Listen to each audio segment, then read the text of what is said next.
you know the Russian leadership. Yeah. You know that the Russians are concerned that once again their support for a Chapter 7 solution would come back to haunt them and the region. But at the same time, they are paying a considerable price in the Arab world where they have diplomatic equities and interests. Do you see their position changing over time? I hope everybody is extremely concerned at the moment because it's getting worse and it will get worse.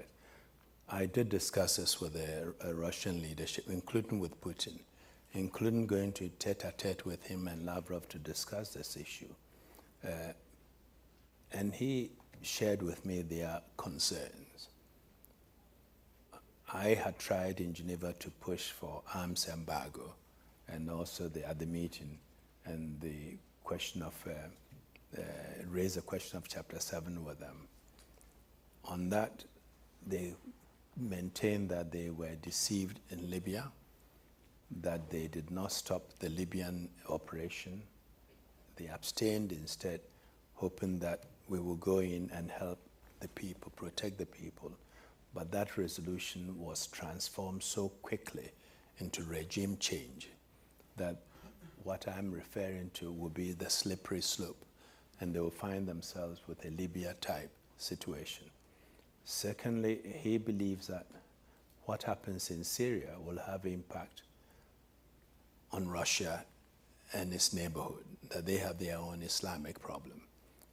US, he argues, is very lucky. It's at a distance with two oceans on either side, and it's not as exposed as Russia is.